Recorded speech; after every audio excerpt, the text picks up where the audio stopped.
He was just a struggling single dad trying to hold it all together for his little girl. She was a billionaire CEO, too powerful to trust anyone and too lonely to admit it.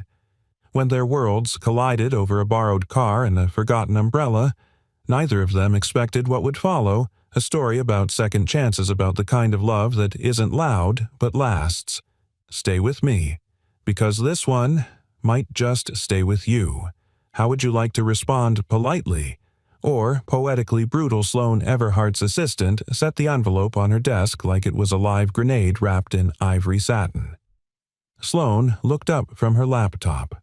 The wedding invitation sat there pristine and deliberate, elegant, tasteful, and utterly insulting.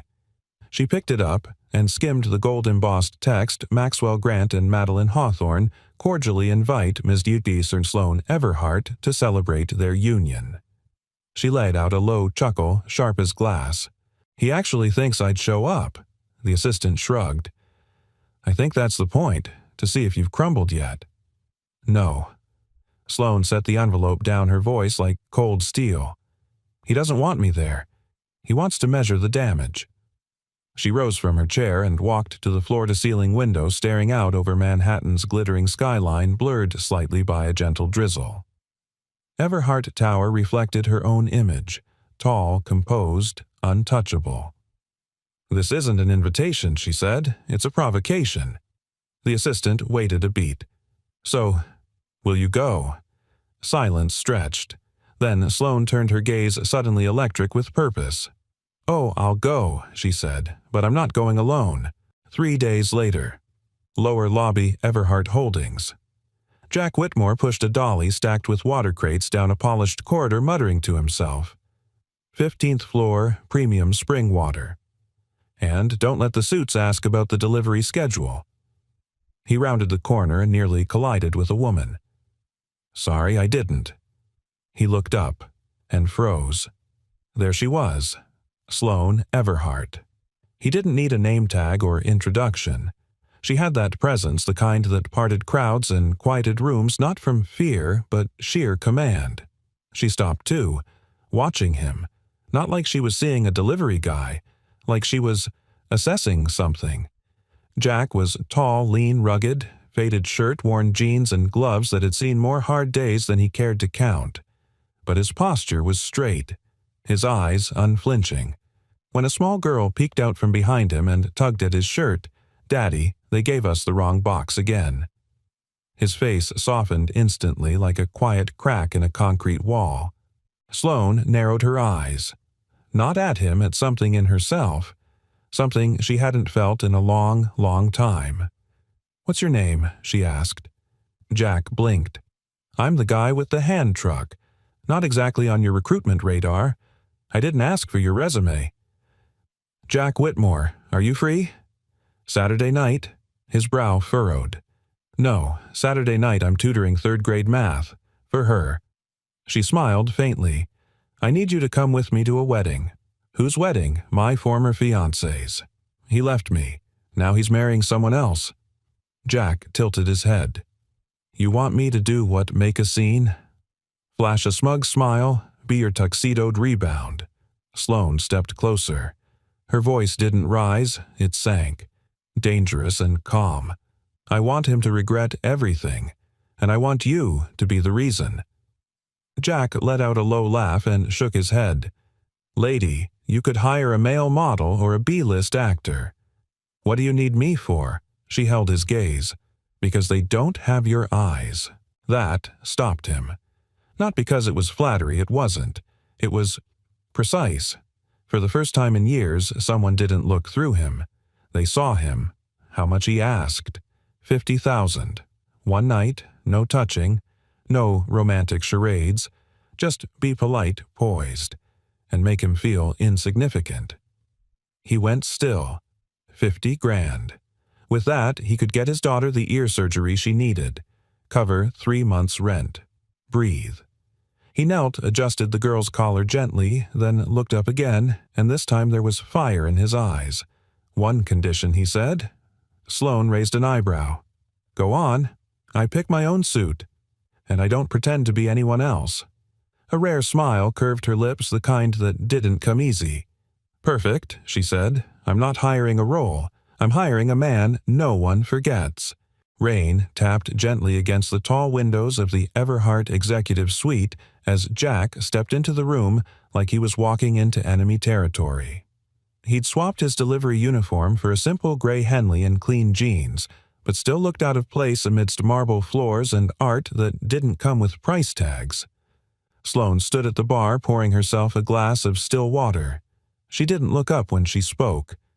"You're early." "I've always been early," Jack said.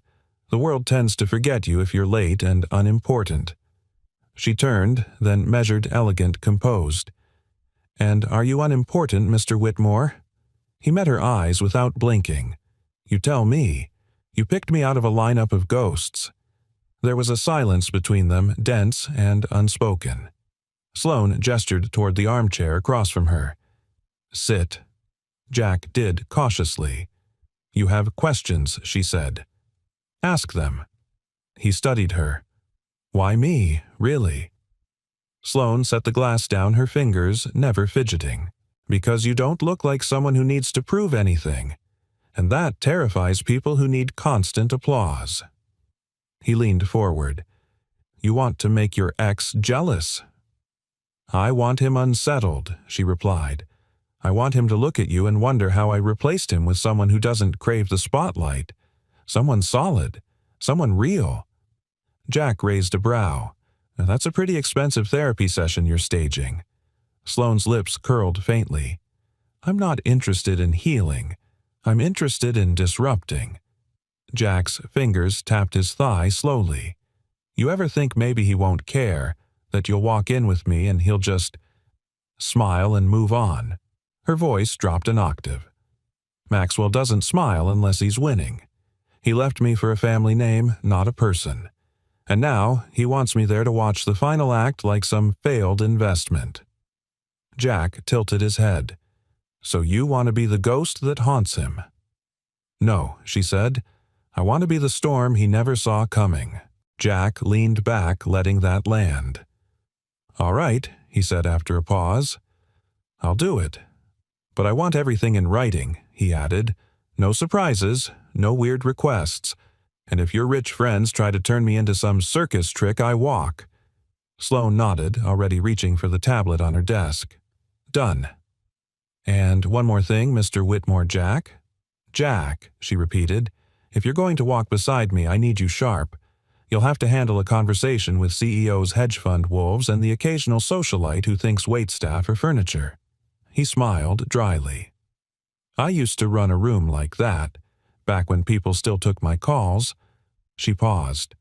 That was the first sliver of history he'd given her. "You've been in that world." Jack's eyes darkened, long enough to know it bites you when you stop pretending. Sloane didn't push further. Not yet. Instead, she handed him a sleek black folder. "Here's the rundown. The wedding is this Saturday 6 p.m. Montclair Estate in Greenwich. I'll send a car. There will be media, cameras. You'll be seen." "I'm not camera shy," Jack said. "You might be when they start Googling your name. I scrubbed my name years ago." Now that caught her attention. "You're not just a delivery guy, are you?" Jack stood folder in hand, unread. "I am now. That's all that matters." The next day, Jack found himself standing in front of the most intimidating glass storefront he'd ever seen. The name read Lionel and Hart, bespoke menswear, the kind of place that didn't have prices because if you had to ask, you didn't belong. He almost turned around. Then he thought about his daughter's hearing test last month, the way she'd looked at the doctor and asked, "Did I fail?" And he stepped inside. A man with silver hair and perfect posture approached, eyes narrowing at the sight of Jack's boots. "May I help you? I have an appointment. Under Everhart." The man blinked. Then in a practiced motion he smiled. "Of course, sir. This way." Back at Everhart Tower, Sloane stood in the private styling suite, arms crossed as Jack emerged from the fitting room. Her eyes scanned him from head to toe. Black Italian wool suit, crisp shirt, open collar, no tie, understated masculine clean. But it wasn't the suit that made her pause. It was the way he carried it, like a man who'd worn power before and didn't miss it. "You clean up well," she said, voice neutral. Jack smirked. "It's amazing what a billionaire budget can do. Did you choose the open collar? I don't wear nooses." Sloane allowed herself a ghost of a smile. "Good. I don't date men who suffocate themselves to fit in." Jack arched a brow. "Are we dating now?" She stepped closer. "No. But for one night the world might think so. And I need you to walk like you belong there." "I don't have to walk like I belong," he said. "I know I don't. But that doesn't mean I'll flinch." Their eyes locked. A storm and a wildfire. Neither blinked. Then she turned just slightly and her voice dropped to a whisper. "Do you know what makes people like Maxwell sweat?" Jack's answer came without hesitation. "A man who doesn't need them." Sloane nodded. "Then let's give him a reason to panic." That evening, Jack returned home to find his daughter building a city out of empty cereal boxes. He dropped the folder on the table. She looked up, eyes bright. "Did the lady give you the job?" "Yeah," Jack said softly. "But it's not a job. What is it?" Jack knelt beside her, brushing her hair behind her ear. "It's just one night. I'm going to wear a suit and eat tiny food and pretend to be someone people don't ignore." She frowned. "But I don't ignore you." He smiled. "I know, kiddo. And that's why this is going to be okay." She paused. "Will they like you?" Jack looked at her long and quiet, then said the words that would define everything that came next. "They don't have to. I'm not going there to be liked. I'm going to remind someone what they lost." The mirror didn't lie, but sometimes it hesitated. Jack Whitmore stood stiffly on the circular platform inside the private suite of Lionel and Hart, staring at the man reflected back at him. It wasn't recognition that passed through him, it was hesitation, like he was seeing someone he used to know, a version of himself he had buried years ago beneath broken contracts, sleepless nights, and the sound of his daughter crying through a paper-thin apartment wall. "Sir," the tailor asked, gently adjusting the cuff of the jacket. "Does it feel tight?" Jack flexed his shoulders. "No. Just strange." The suit was midnight blue, tailored to perfection and impossibly smooth against his skin. The kind of suit that didn't just fit your body, it fit your past. He turned slightly, catching his profile in the mirror. The lines on his face hadn't vanished. The weary look in his eyes hadn't softened. But somehow, he looked like a man who had never fallen, a man who had never lost. "Do you still want the collar open?" the stylist asked. Jack nodded. "If I'm going to wear your war paint, I'll keep one scar visible." From behind him, Sloane's voice cut through the stillness like a blade. "You say that like elegance is deception." Jack met her eyes in the mirror. "Isn't it?" She stepped into the suite, arms crossed heels, silent against the floor. Her expression didn't waver. "No, deception is pretending you don't feel anything. Elegance is knowing exactly what you feel, and choosing not to show it." Jack turned slowly, fully facing her. "Then, what am I right now? Elegance or a lie in expensive thread count. You're a man reclaiming something she said. Not power, not pride, just presence." Jack let out a breath he hadn't realized he was holding. Sloane approached her eyes, studying him with a precision that felt clinical and something more. She reached for the lapel of his jacket, smoothed it gently, then tapped once on his chest. "Stand straight. Don't drop your gaze. And if anyone asks who you are, I say I'm the man she couldn't replace." Sloane blinked, not because the answer was unexpected, but because it was exactly what she would have said. "That line," she murmured, "will ruin a man like Maxwell." Jack gave a dry smile. "Then maybe I'll keep it in my pocket for dessert." She stepped back, nodding. "You'll pass." He raised an eyebrow. "Pass for what?" "For someone who doesn't belong to the background." There was a pause, a beat where neither of them moved. Then Sloane turned to leave, but Jack's voice stopped her. You talk like a woman who's used to being alone in a room full of people." She glanced over her shoulder. "That's because I am." Later that night, Jack stood in front of the bathroom mirror in his small apartment, now wearing the same suit under yellow bathroom light. His daughter Ellie leaned against the doorframe, wide-eyed. "You look like a superhero," she whispered. He smiled. "I don't think superheroes wear loafers." She giggled. "But you look like someone important." Jack crouched down, fixing the hem of her pajama sleeve. "I'm going to a wedding.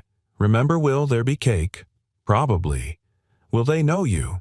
He paused, then shook his head. "No. But they'll know I don't need to be known." Ellie tilted her head. "That sounds confusing." Jack chuckled gently, brushing her hair behind her ear. "It means I'm not going there to impress anyone.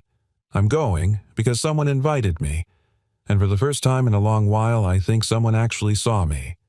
Ellie looked thoughtful. "The lady with the shiny shoes." He grinned. "Yeah, her." She stepped closer, wrapping her little arms around his neck. "Well, I see you every day, and you're already my favorite person." He held her tightly, his voice barely a whisper. "That's the only vote that counts, kiddo." The next morning, Sloane sat in her private office, scanning her emails without really reading them. Outside, the city pulsed with its usual rhythm, but inside her, something was unsettled. Jack Whitmore. The way he spoke, the way he refused to shrink. He didn't chase approval, didn't bend to social code, and yet when he walked in that suit, he looked like he'd been born to it. She replayed their conversation again in her head. "I'm not here to impress anyone. Then let's give him a reason to panic." She hadn't meant to say that aloud, but somehow around him the armor slipped just enough for something real to surface. Her assistant knocked once, then entered. "Final RSVP list is confirmed. Press will be outside. There are rumors Maxwell invited 3 different media outlets." Sloane didn't blink. "Let him. He wants the show. We'll give him a headline he can't swallow." The assistant hesitated. "Ma'am, may I ask something personal?" Sloane looked up. "This man you're bringing, Jack Whitmore. Is he—" "A distraction," Sloane said quickly. "A strategic variable." The assistant nodded. But as she left, Sloane remained still, staring out the window again. Strategic variable. So why did it feel like Jack wasn't part of her plan, but the first thing in years that didn't need one? That night, Sloane and Jack sat across from each other at a small restaurant she had reserved for a quiet pre-event dinner. The wedding was in less than 48 hours. A server poured wine. Jack declined. Sloane didn't press. Instead, she watched him. "You don't drink?" she asked. "Not in suits," he replied. "Old habit." When you're trying to keep everything together, clarity becomes a survival skill. She nodded slowly. "You're not like anyone I've ever worked with." "I'm not working for you," he said gently. "I'm showing up with you." That difference lingered between them like something fragile and sacred. "You'll need to brace yourself," she said. "This isn't just about Maxwell. His fiancée Madeline comes from the Hawthorne family. They'll dissect you with their eyes before you even shake a hand." Jack took a sip of water. "Let them. I've already been dissected, picked apart, laughed at. And you know what?" Sloane leaned in. "What, I'm still here." Silence again. This time, deeper. She looked at him. Really looked, and something in her settled. For the first time in years, maybe. She wasn't just building walls. She was standing beside someone who didn't need to break them to understand what was inside. "You don't flinch," she whispered. "I used to," he said, "until flinching got me nowhere." She held his gaze. "You're going to break that wedding wide open, Jack Whitmore." He smiled, not arrogantly, but with a quiet certainty. "I'm not going to break anything," he said. "I'm just going to show up. And sometimes, that's enough to crack the whole foundation." The Montclair estate shimmered beneath a sky laced with silver clouds and dying sunlight. It looked like something out of a magazine. Manicured hedges, glowing chandeliers flickering through arched windows, and valet attendants in tuxedos opening car doors with robotic precision. Sloane's car rolled to a stop just beyond the red carpet. She didn't speak. Her hands rested calmly in her lap, but her eyes, always so carefully shielded, flickered with something Jack hadn't seen before. Not fear, not nerves, something quieter, like someone standing on the edge of a memory that still burned. "You can still call it off," Jack said gently, breaking the silence. She looked at him, her voice steady but low. "And let him win. Without even showing up." Jack offered a small nod. "Just making sure you know whatever happens in there, I don't flinch." Sloane gave a soft laugh, more exhale than sound. "I'm starting to believe you." The door opened. Paparazzi were already in position. "Showtime," she murmured, then stepped out into the lights. Jack followed, and the air changed. Flashbulbs popped. Gasps rippled. Conversations faltered mid-sentence. The woman everyone expected to fade into some quiet post-breakup exile had just arrived, and not alone. Sloane Everhart, radiant in black silk with a neckline that suggested elegance and armor, walked with calm purpose beside a man no one could place but couldn't stop staring at. Jack didn't look uncomfortable. He didn't shrink or preen. He simply existed, and he made it impossible to look away. Inside, the grand hall gleamed with gold accents and the kind of luxury designed not just to impress, but to intimidate. Maxwell Grant stood near the stage, his arm around his bride Madeline Hawthorne blonde, slim, polished to perfection. A smile fixed like porcelain on her lips. But when Sloane entered, his expression cracked. He wasn't expecting that. Not Sloane. Not like this. And certainly not with someone who looked more like a storm than a date. Sloane walked straight toward them. Jack followed, silent as shadow but impossible to ignore. "Maxwell," she said, her voice cool, calm, and clipped. "Madeline." Madeline smiled with rehearsed sweetness. "Sloane." "What a surprise. I wasn't sure you'd come." "I always honor a formal invitation," Sloane replied, "especially when it's dressed like a provocation." Maxwell coughed, lightly recovering. "You look well." "I do," Sloane replied. "Grief agrees with me." There was a beat of stunned silence. Madeline's eyes flicked toward Jack. "And your friend?" Before Jack could speak, Sloane turned to him, offering her hand as if introducing royalty. "This is Jack Whitmore. He's not a hedge fund manager, not a legacy donor, just someone I met on a Tuesday who turned out to be more memorable than half this room combined." Jack nodded politely. "Pleasure." Maxwell extended a stiff hand. Jack shook it with measured calm, no smile, no overcompensation. Just pressure, just presence. "You look familiar," Madeline said, tilting her head slightly. "Have we met?" Jack's response was smooth and unbothered. "You've probably met my shadow. He shows up where people forget who they stepped on." Madeline blinked. Maxwell stared. Sloane smiled. "Enjoy the evening," she said softly. "You've both earned it." Then she turned, not sharply, not dismissively, but like someone who had already forgiven the whole damn room for underestimating her. They walked away, champagne glasses passed into their hands by waiters who suddenly remembered how to bow. Jack leaned toward her. "That line back there." She grinned. "Which one?" "Something about Tuesday." "I told the truth." Jack's eyes glinted. "Careful, Sloane." That almost sounded like affection. She sipped her champagne. "Don't let it go to your head." "It was well delivered. You make an excellent sword." Jack laughed. "And you make a terrifying queen." An hour passed. Sloane floated between conversations with the grace of someone who had memorized the map of power years ago. Jack remained by her side, sometimes silent, sometimes surgical with his words. And people noticed. Not because he talked much, but because he didn't need to. And that, in a room built on posturing, was unnerving. At one point, a board chairman leaned toward Sloane. "He's not like the usual types you bring." She responded without blinking. "Exactly." Near the grand piano, Maxwell watched. Madeline tried to distract him with introductions to no avail. Sloane had expected resentment. What she didn't expect was regret. That moment came when the orchestra began a waltz. Jack turned to her, offering his hand. "Would you like to dance?"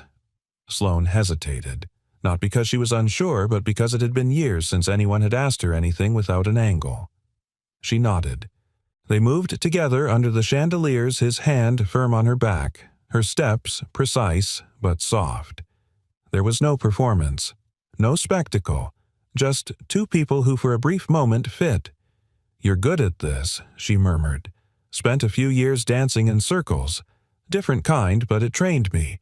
She smiled genuinely. "You're not rattled." "I was," he said softly. "But then I realized, none of them matter. Not really." She looked at him. "What does matter?" Then Jack didn't answer right away. Then he said the line that would stay with her long after the music stopped, that you showed up tonight not to be seen, but to finally stop disappearing. The music faded, but the words didn't. They lingered in her chest like a truth she'd been too proud to admit. As they stepped off the dance floor, Maxwell approached alone. "Sloane," he began, clearly rattled.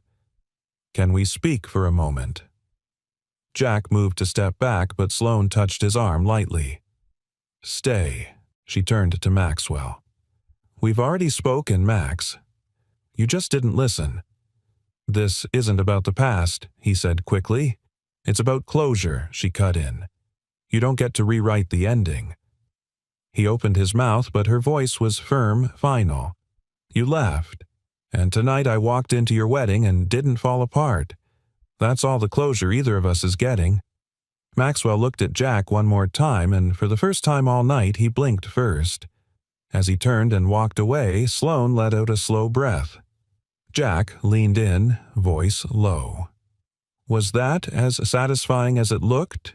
She didn't smile. She didn't speak. She just reached for his hand and held it. Not because the room was watching, but because for the first time in years she didn't care if it was. By the time the music died down and the last champagne glass had been cleared, the Montclair estate felt less like a wedding and more like the aftermath of a silent war. Sloane and Jack walked out beneath the velvet sky heels on stone headlights waiting like sentries at the curb. Neither spoke. It wasn't awkward. It was heavier than that. When they reached the car, Sloane turned to him, arms loosely crossed, her voice low. "You held your ground." Jack leaned against the door hands in his pockets. "You expected I wouldn't." "No," she admitted. "I just wasn't sure how much ground you had left." That landed between them like truth often does, quiet and undeniable. Jack tilted his head slightly. "There's always ground. Sometimes it's just under rubble." Sloane opened the car door, paused, and then looked back at him. "Do you want to go home, Jack? Or do you want to know why you were the perfect person for tonight?" He didn't hesitate. "I want to know." 20 minutes later, they stood in the elevator of Everhart Tower, the silence between them now electric, no longer burdened, but buzzing, charged with something neither could name yet. The elevator doors opened to a private penthouse that overlooked all of Manhattan. Floor-to-ceiling glass walls reflected the city back at them like a mirror of everything they weren't saying. Jack stepped in slowly, eyes moving across the space. "You live like someone who never expects to stay." Sloane arched an eyebrow. "And you look like someone who's always packed a bag in their head." He smiled faintly. "You're not wrong." She walked toward the bar, poured 2 glasses of bourbon, didn't ask. Just offered. He took it, sipped. Then came the quiet. The kind of quiet that doesn't rush. The kind that waits for pain to surface on its own terms. Sloane finally spoke, her voice softer than usual, like it had aged overnight. "Do you know what the worst part of being left is?" she asked. "It's not the humiliation. It's the silence. It's the way people whisper like you're fragile china but won't look you in the eye because they're afraid they'll see the crack." Jack didn't interrupt. She went on. "When Maxwell left, I didn't cry. I didn't scream. I worked. I bought another building. I closed a merger. and every day I walked into boardrooms full of men who wondered if I'd finally break. Jack's voice was gentle. Did you? She turned toward him. No, but something did shift. Not in me, around me. People changed. Their tone, their posture. It wasn't sympathy. It was calculation. They thought pain had weakened me. Jack studied her. But pain didn't weaken you, did it? No. She looked at him. It made me quiet, and sometimes quiet women scare the loudest men. He set his glass down. You brought me here to thank me, he said. But something tells me you also brought me here because there's more. She moved to the center of the room, pulled a sleek black folder from a drawer, and placed it on the coffee table between them. You said earlier that you scrubbed your name, that you used to be someone else. Jack's shoulders tensed, but he didn't speak. I looked anyway, she said, and I couldn't find you. No LinkedIn, no press, no court records, not even a suspended business license, just a name with no shadow. Jack exhaled long and slow. You did your homework? I had to, she said, because I know what it means to erase yourself, and it doesn't happen without blood. Jack sat down across from her. You want the truth? Yes. He looked down at his hands, calloused and worn, then back up. 5 years ago, I founded a startup. A real one. Nothing flashy, just good infrastructure smart code and a clean business model. I had a partner. We built fast. Grew fast. Too fast. What happened? He sold me out. The words came like stones. Behind my back, he took a buyout from a major firm, one that I didn't know had ties to a holding group run by. He stopped. Sloane's voice dropped. By who? Jack met her eyes. Everhart Holdings. Everything stopped. The glass, the skyline, her breath. He said it gently. You didn't know. I can see that now. Sloane sat down slowly. My name was on the acquisition, yes. You were the silent arm in the deal. My partner signed everything. But your firm processed the buyout. The paperwork was clean. Legal. But it bled me dry. She stared at the city lights like they might blink away the past. I lost everything he said. The company. My savings. My home. My wife. She left 6 months later. Said she didn't sign up for struggle. Took my daughter with her for a while. I fought like hell to get Ellie back. A pause. And now you're here, she said quietly. In my penthouse. Wearing my money. Jack smiled, but it didn't reach his eyes. Life has a sense of irony, doesn't it? Sloane stood and walked to the window. I didn't know Jack, and I'm not saying that to escape guilt.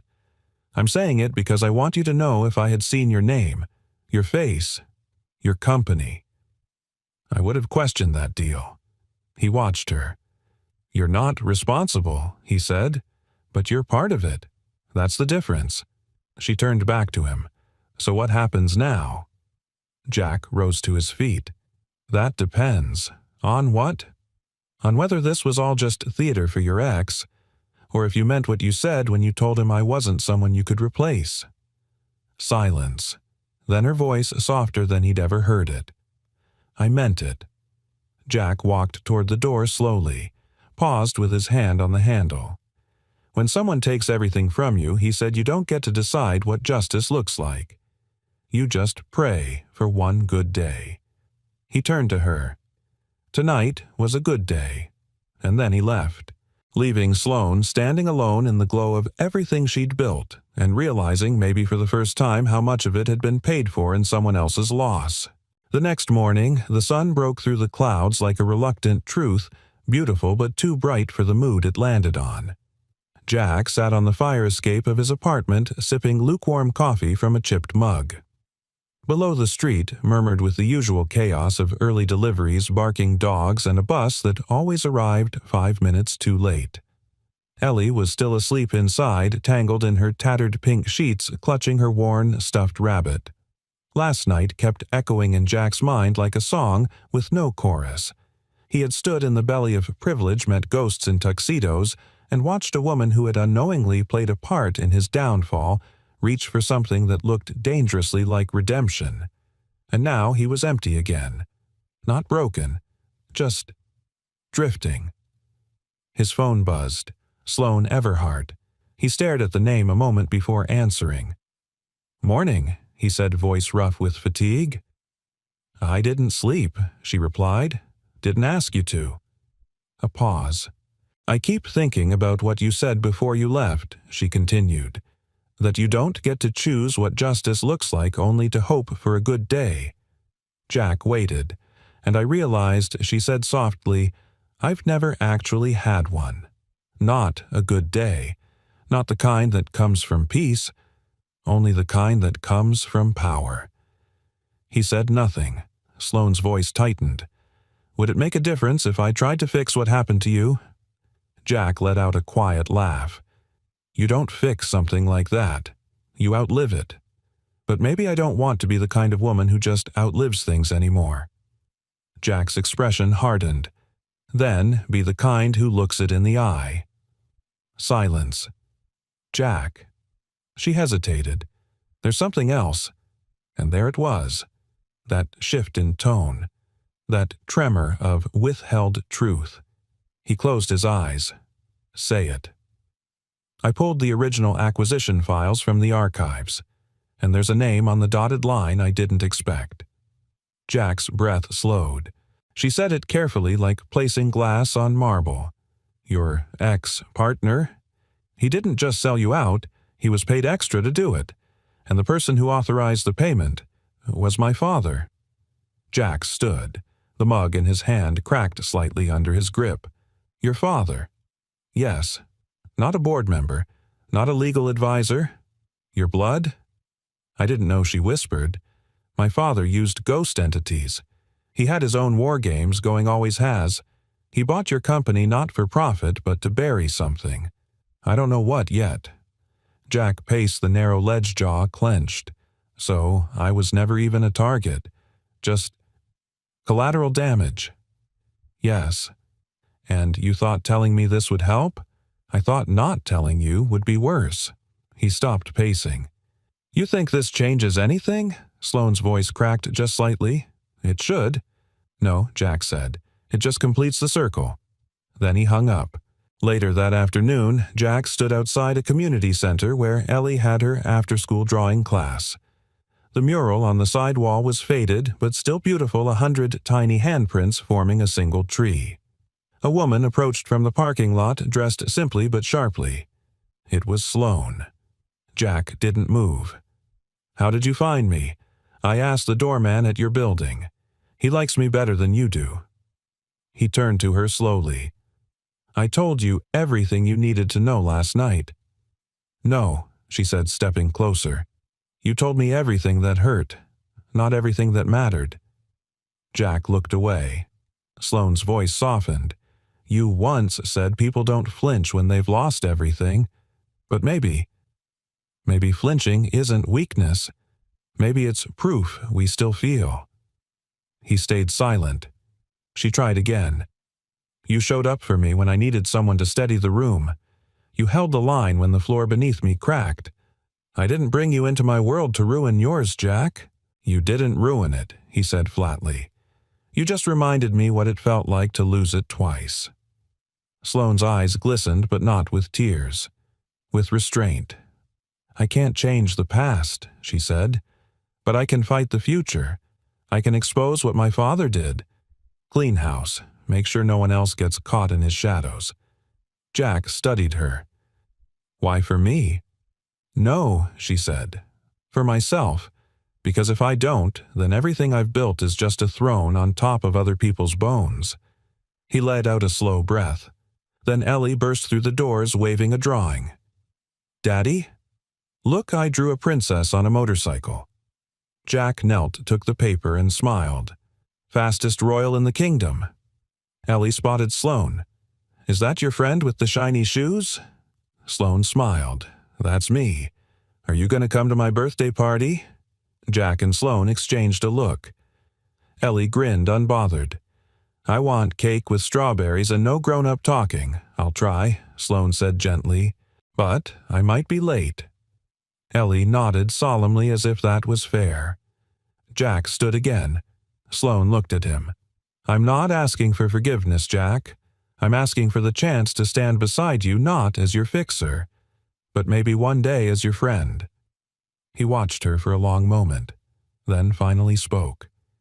You've got one shot. That's all I need. And for the first time since they met, neither of them looked away. The Everhart boardroom had never known silence this deep. It wasn't the polite kind, it was the kind that fell over a room right before a storm hits. 12 men sat stiffly at the long mahogany table.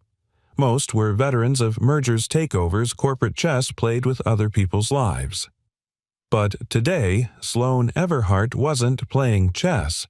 She was holding a sword. I have here, she said, tapping a folder with slow precision, a set of confidential acquisitions made under a private shell company known as Cordova Partners. All tied, not coincidentally, to accounts managed off-book by my father, William Everhart. She paused. Several of these acquisitions, including one from 5 years ago that targeted a startup called Beacon Grid, were conducted under false pretenses and knowingly concealed from public record. An older board member cleared his throat. Sloane, surely you understand. I understand that men like you are afraid of what happens when the truth grows teeth, she cut in. The room shifted. She stood slowly. This isn't a threat. This is a reckoning. We cannot move forward as a company built on stolen ground. The general counsel leaned forward. What do you intend to do, disclose? Publicly, I've already contacted federal regulators. These acquisitions are under investigation. The damage has been done, but the healing begins now, or I walk. Another pause. Another silence. Then a slow clap echoed from the corner. William Everhart stepped out from the shadows behind the glass partition. Well, he said, voice rich with condescension, the heiress grows claws. Sloane didn't flinch. You shouldn't be here. I built this company, and I'm saving it from the man who corrupted it. He walked closer, smooth and slow. You think you're noble. You think rewriting history makes you righteous. I'm not rewriting, she said. I'm releasing it. William stopped 2 feet from her. His voice dropped. You don't survive in this world by being good, Sloane. You survive by being useful. She met his eyes unwavering. Then I'd rather be extinct. And with that, she turned to the board. My resignation is on the table. So is my fight for integrity. But you don't get both. Choose. It took less than 10 minutes. The vote was unanimous. William was removed from all advisory and legacy positions. His access revoked. His name stricken from every conference room wall. Sloane didn't smile. She simply exhaled. That night, she didn't return to the penthouse. She didn't return anywhere that glittered. Instead, she found herself in front of a worn, red-brick building on the Lower East Side Jack's place. He opened the door in an old hoodie, Ellie balancing on his hip with a toothbrush in her mouth. She blinked. Hi, Sloane said softly. Bad time, Jack looked her over. She was wearing jeans and a t-shirt. No makeup, no armor. He stepped aside. Never. Inside, Ellie skipped off to rinse and then called out from the bathroom, I'm going to draw a rocket raccoon who eats broccoli. Jack smiled. She's trying to make vegetables sound cooler. Sloane chuckled faintly. She's persuasive. They sat at the kitchen table. A single bulb overhead cast warm, flickering light. I did it, Sloane said. I took him down. Jack didn't answer right away. Then, how do you feel? Like I broke a window that had been painted shut for years. There's air now, but it's cold. He nodded. That's what truth feels like at first. Cold before it heals. She looked at him, her voice barely above a whisper. I think I needed you to remind me. I could still feel it. Jack stirred his coffee slowly. I used to think healing came from getting things back. But now, I think healing comes when you stop needing what broke you. She stared at him. Why are you so good with words? He shrugged. I ran out of excuses a long time ago. So I started telling the truth. They sat in silence for a while. No performance, no pressure. Just peace. Then Ellie wandered out, sleep still heavy in her eyes. She looked at Sloane. Are you staying for bedtime story? Sloane blinked, surprised. Would that be okay? Ellie nodded solemnly. Only if you do voices. Jack grinned. She's got standards. Sloane laughed softly, not her controlled, practiced chuckle. A real one. And when they curled up on the old couch, Ellie between them, Sloane read a story about a lion who lost his roar and found it again in the most unexpected way. Her voice faltered only once. On the line. Even lions need someone to remind them who they really are. Jack looked at her then, not as the woman who had cost him a company or conquered a boardroom or walked through fire in stilettos, but as someone who had finally come home to herself. Later, as he walked her to the door, she turned to him. I don't know what this is, she said, or where it's going. Neither do I, Jack replied. But I know it doesn't have to be perfect. It just has to be real. And in that moment, no contracts, no conditions. She leaned in, forehead against his. Not a kiss, just breath shared between two people who'd lost too much to waste anything this true. The knock came just before midnight. Jack had just put Ellie to bed, a soft lullaby still hanging in the air, the kind that made you remember lullabies weren't for children. They were for the parents to calm the storms they couldn't speak of. He stood at the door for a second before opening it. On the other side stood someone he hadn't seen in almost 2 years. A woman. Early 30s, blonde, expensive boots, the kind of tired beauty that once made promises and kept none of them. Hi, Jack, she said. Jack's voice was a whisper of steel. Rachel. She smiled, but it didn't reach her eyes. Can I come in? He didn't move. What do you want? Her eyes flicked around the hallway. I just want to talk. 5 minutes. Jack hesitated, then stepped aside. She walked in, immediately drawn to the pictures on the side shelf. One was Ellie in a cardboard crown. Another was her with Jack, mid-laugh icing on both their noses. Rachel's face tightened. She looks happy. She is. She turned. I've been in rehab. Twice. I know, Jack said quietly. I thought about Ellie every single day. Jack nodded once. Thinking's not the same as showing up. I know that too. She stepped closer. I want to see her. Jack didn't flinch. You walked out when she couldn't even tie her shoes. I was sick. You were selfish, he said calmly. And sick. The two aren't exclusive. Her voice cracked. She's my daughter. She's my daughter now. You forfeited that title when you left and signed over custody without blinking. I wasn't in my right mind, Jack cut in, not with anger, but truth. And now you are. That's good, but don't confuse recovery with redemption. They're not the same road. Silence fell. Rachel backed toward the door, then paused. There's someone in your life now. Jack's jaw tensed. I saw her name in the paper, she added. Sloane Everhart. CEO turned saint. The internet loves a makeover. Jack narrowed his eyes. If you're here to start trouble, I'm not. She softened. I wanted to see you. And to say I'm sorry, even if you'll never believe it. Jack leaned against the table, hands clasped tightly. I believe in apologies, he said, but only when they come with changed behavior. Not just changed words. Rachel nodded, slowly, then reached into her coat and handed him a folded envelope. My number. In case she ever wants to ask questions, I'm brave enough to answer. He took it wordlessly. As she stepped out, she turned one last time. She looks like me.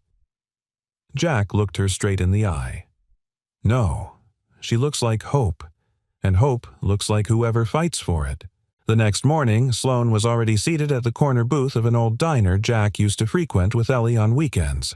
She wore a cream sweater, no makeup, hair loosely pulled back. She looked less like a CEO and more like someone trying to remember what warmth felt like. Jack slid into the seat opposite her. "You look like you haven't slept," she said. He stirred his coffee slowly. "Rachel came by last night." Sloane's eyes sharpened, but her voice stayed even. "The ex. She wants to see Ellie." Sloane didn't respond right away. Then, "What did you say, that she doesn't get to walk in and rewrite the ending just because she regrets the middle?" Sloane nodded slowly. "That's a good line." It wasn't a line. It was truth. They sat in silence as the waitress brought pancakes for Ellie, who was in a booth nearby drawing a rocket that somehow had flowers for exhaust. Sloane glanced over at her, then back at Jack. "She'll ask someday," she said. "About her mother." "I know. What will you tell her?" "The truth," he replied, but gently. "I'll tell her that some people love with all they have, and sometimes all they have just isn't enough." Sloane swallowed. "Do you think that's true of me too?" Jack's eyes met hers. Steady. Kind. "No. You've never loved halfway. You just didn't know where to aim it." She blinked quickly, then smiled barely. "And now," Jack said, "you're learning. And so am I." He reached into his coat pocket and slid her a small hand-drawn card. She opened it. It was Ellie's handwriting. Crooked, colorful letters. "Thank you for making Daddy laugh again." Sloane's eyes shimmered. "She made it herself," Jack said. "Didn't even tell me." Sloane ran her thumb gently across the paper as if touching something sacred. "I don't know if I deserve that." Jack tilted his head. "Maybe not yet. But she thinks you do, and that's a good place to start." She folded the card carefully like it was more fragile than any contract she'd ever signed. Then looked at him. "You said something once that healing isn't about getting back what you lost, but letting go of what broke you. I still believe that. Then maybe we can both let go of what didn't serve us, of the people we had to be to survive." Jack smiled, not wide, but deep. "Maybe we already are."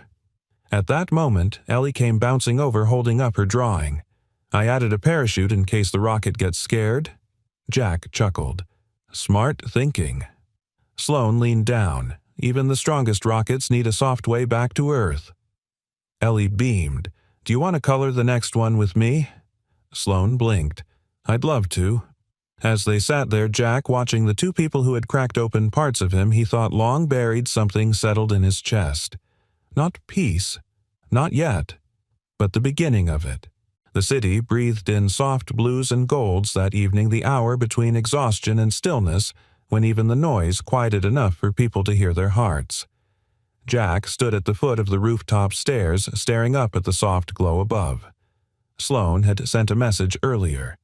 "Come up, dress warm." He climbed the narrow steps, the door creaking open onto the old rooftop of her apartment building. There she was, sitting cross-legged on a weathered blanket, two thermoses beside her, and a galaxy of string lights overhead. "You built a sky," he said, stepping out into the soft light. Sloane looked up and smiled. "No stars in Manhattan. I figured I'd make some." Jack chuckled as he joined her on the blanket. The skyline loomed behind her silver towers, reaching into the dusk like frozen waves. "You didn't have to impress me, you know," he said, unscrewing a thermos lid. She handed him a cup. "It's not for you. It's for me. I've spent my whole life building things that sparkle. Tonight, I wanted to build something that means something." He took a sip. "Chamomile and honey." "You're changing," Jack said. "No," she replied softly. "I'm just remembering." They sat for a moment watching the city blink below. "I used to come up here when I was a teenager," Sloane said. "After fights with my father. After every boardroom failure. This was the only place where I could take off the mask." "Why are you showing me this?" Jack asked. "Because you're the first person I've ever wanted to see me without it." Jack looked at her, truly looked past the poise and perfection, and he saw her afraid and brave in the same breath. "You think I'm strong," she said, "but most of the time I'm just performing strength." Jack didn't blink. Real strength is being seen in your softness and not flinching. Sloane exhaled shakily. Then I want to be strong. He reached over and gently touched her hand. Then, start here. Silence fell again. But this time it wasn't empty. It was sacred. Sloane turned to him, voice low. Do you think it's possible? For people like us broken in such different ways to find something whole? Jack stared down at their hands. I don't think love is what saves us from the wreckage, he said. I think it's what we find when we stop pretending we were never broken. She let his words settle deep. I spent years believing I had to earn love by being useful, powerful, needed, she admitted. But with you, I just want to be. Jack's voice was soft, and that's exactly enough. Then, slowly, deliberately, he leaned in. It wasn't a grand, cinematic kiss. It was quieter. A meeting of breath and memory and longing that had waited too long. When they parted, Sloane's forehead rested against his. I'm terrified, she whispered. So am I, he answered. But let's not run from it this time. Later that week, the three of them, Jack, Sloane, and Ellie, found themselves at a quiet farmer's market on the edge of the city. It wasn't planned. Sloane had picked them up in a borrowed car. No security, no chauffeur, just her hair in a ponytail, sunglasses, pushed up laughing when Ellie insisted they buy every jar of strawberry jam they passed. You know, this stuff is basically just candy in disguise, right? Jack said, examining a mason jar. Good, Ellie chirped. Then I won't need dessert. Sloane bent down, whispering loudly, Don't tell your dad, but I agree. Jack raised a brow. Oh, it's like that now, Team Strawberry Sloane said, sticking her tongue out. Ellie giggled uncontrollably. And Jack? He just watched them. Two pieces of his life he never imagined would fit in the same frame. Yet here they were, painting Saturdays in color again. As they sat on a bench with their bags and jam, Ellie played with a ladybug on her hand. Sloane leaned into Jack. You know what scares me the most? She asked. What? That I might actually deserve this. Jack looked at her. You do. She nodded, tears barely held. It's hard to let something this gentle in after a lifetime of hardness. It's not gentleness that's scary, Jack said. It's the silence it brings, because that's when you hear everything you tried to outrun. Sloane blinked quietly, undone. Then Ellie climbed onto both their laps, sticky fingers and wild hair. Are we a team now? She asked. Jack froze, unsure how to answer, but Sloane without hesitation pulled Ellie close and said, If you'll have me. Ellie nodded, satisfied. Then yes. That night, after Ellie had gone to sleep, Jack stood at the doorway of her room. The nightlight glowed softly. He lingered longer than usual. Sloane came up behind him, wrapping her arms around his waist. Is this what healing looks like? She asked. Jack turned, resting his forehead against hers. No, he said quietly. This is what hope looks like when it finally believes it has a home. The voicemail blinked on Jack's phone just after midnight. He was finishing up a short story, one he hadn't meant to write, but which poured out of him like water breaking through a dam. It was about a man who learned how to breathe again after forgetting what softness felt like. The ending wasn't done yet, but the call cut through it. Unknown number, New Jersey area code. Rachel. Jack stared at the screen, then pressed play.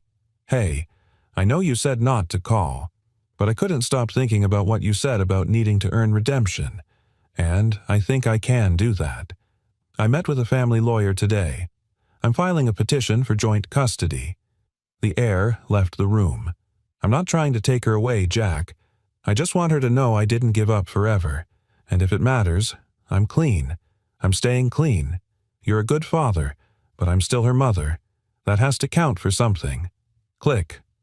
He stood there in silence, then slowly turned to Ellie's door. The nightlight inside was still glowing soft yellow. He didn't go in. He just stood outside, one hand pressed against the wood. The next morning, he met Sloane at her office, but something was already off. She greeted him with a guarded smile. Her assistant hovered nearby with a concerned glance. "What's wrong?" Jack asked quietly. Sloane hesitated, then handed him a tablet. The headline was brutal. From janitor to jackpot, single dad, seen with CEO after daughter's real mother files custody claim. His throat dried. The photos were grainy but real, one from the farmer's market, another outside Ellie's school. "Someone's digging," Sloane said. "They're framing it like you're manipulating me to gain leverage in a custody battle." "I didn't leak anything, I know," she interrupted. "But optics matter. My board's already nervous after the internal audit fallout. Now they think you're a liability." Jack's shoulders stiffened. "So, what do you want me to disappear until this blows over?" "No," Sloane said, but she didn't say it with certainty. I need to protect what I've rebuilt." Jack looked at her. Really looked. "And what about what we were building?" She was quiet. Jack's jaw clenched. "You told me you wanted something real, but when it got messy, you went back to being safe." Her voice cracked. "That's not fair." "Maybe not," he said, "but it's honest." Sloane stepped closer, her voice low. "I'm trying to hold everything together. My name, my company, my sanity. I just need time to think." He nodded once, cold, measured. "Time's all we ever had," he said, "until we didn't." And then he walked out. That evening, Sloane sat alone in her penthouse. The lights of the city glittered below, mocking her like 1,000 blinking reminders of every lie she once had to believe in order to survive. She thought of Jack's eyes when he closed that door. Not angry, just tired. She picked up the card Ellie had made. "Thank you for making Daddy laugh again." Her fingers trembled, because she hadn't just pushed Jack away. She'd made a child believe she could be trusted and then walked away the second things got uncomfortable. "Is this who I still am?" She heard her father's voice in her memory. "Control the narrative before the narrative controls you." But Jack never wanted to control anything. He just wanted to be loved without performance. And she hadn't known how. Not until she lost the one person who looked at her and saw home instead of headlines. Meanwhile, Jack sat on the fire escape outside his apartment, staring at the quiet alley below. Rachel hadn't followed up. The story was snowballing. A lawyer had left a voicemail about court scheduling. But none of that cut as deep as the silence from Sloane. He could forgive attack. He could weather insult. But being doubted, being treated like a calculation, that hurt. Ellie came out in her pajamas, climbing into his lap without a word. After a long pause, she said, "Is the nice lady not coming back?" Jack swallowed. She might need some time. Ellie nodded. "That's okay. Sometimes I need time, too, like when I cried in the cafeteria and didn't want anyone to look at me." Jack kissed her hair. "I know." Ellie tilted her head up. "But you waited anyway. Remember, you just sat there till I was ready." He smiled faintly. Maybe that's what love was. Not fixing, not chasing, just waiting, gently, with presence. The next afternoon, Jack found a letter at his door. No return address. Inside was a single sheet of expensive paper, handwritten, Sloane's script tight, elegant, but clearly shaken. "Jack, I said I needed time. What I should have said is I needed courage, and I didn't have enough of it when it mattered most. You were never the liability. My fear was, you didn't cost me my legacy. You reminded me, I'm more than one." Ellie gave me a drawing. It had a rocket and a parachute. I didn't understand it then, but I do now. She was teaching me something you already knew. Sometimes the only way to fly is to trust where you'll land. If you can forgive me, not quickly but truly, I'd like to try again. Not as your solution, not as your project, just as the woman who's learning how to stay when it's hard. I miss the way you breathe when you're not pretending to be fine. I miss the way Ellie says, "Strawberry jam like a queen." Mostly, I miss the sound of our quiet.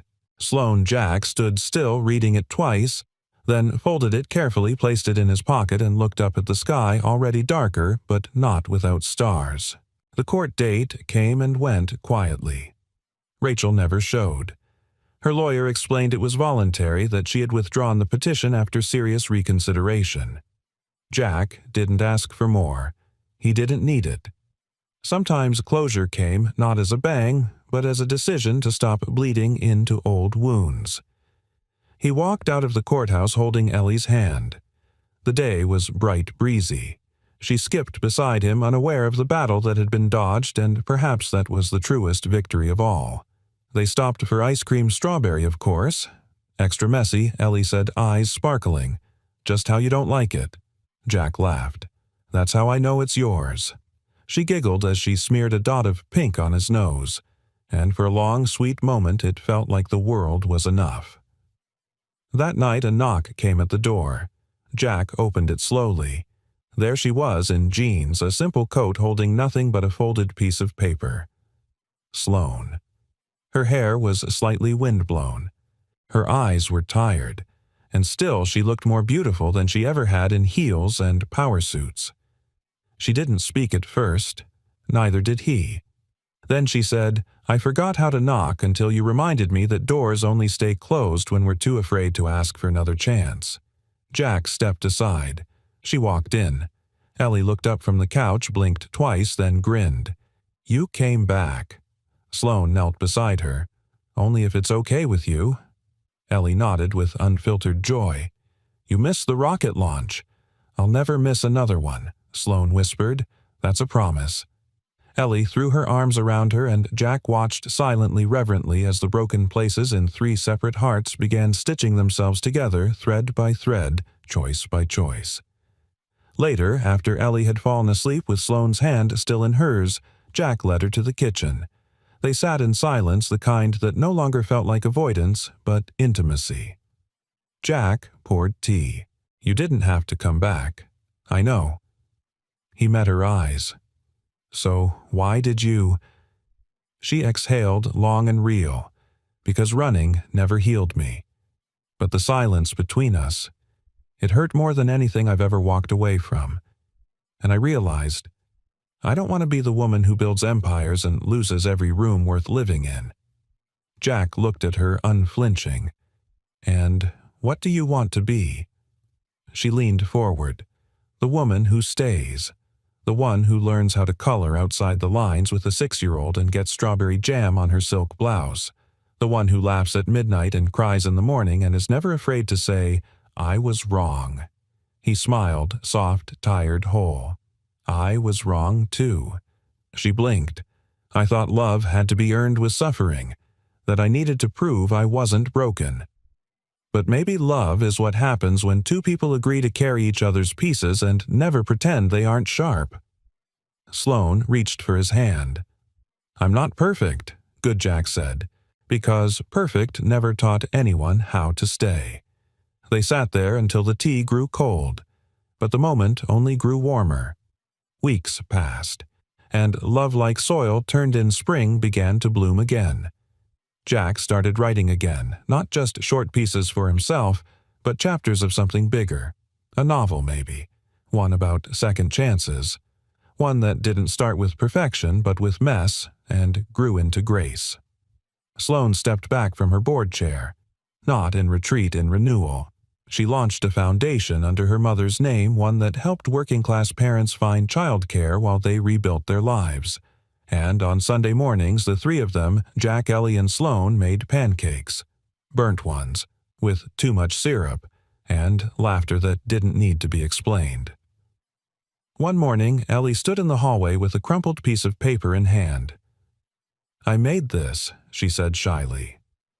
Jack and Sloane unfolded it together. It was a drawing. 3 stick figures holding hands. Above them, a sun. Below them, grass, messy, joyful, real. And across the top, in crooked pink crayon, our home. Jack looked at Sloane. Sloane looked at Ellie. And none of them said a word. Because sometimes the heart says what words never could. Not all love stories start with fireworks. Some begin with small kindnesses. shared silence, one cup of tea, one cracked voice. But if they're true, they don't end at the first storm. They bend, they breathe, they begin again.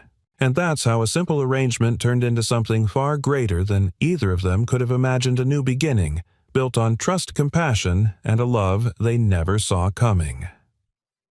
Now it's your turn. Where are you watching from? We'd love to hear your thoughts in the comments below. Did this story move you? Did a moment speak to your heart? Share your feelings, your favorite line, or even just a hello from your corner of the world. We post stories like this every single day, so if you haven't already, make sure to subscribe and turn on the notification bell so you never miss a moment that could brighten your day. Thank you so much for watching. Until next time, take care, stay kind, and remember, sometimes the smallest acts of kindness change everything.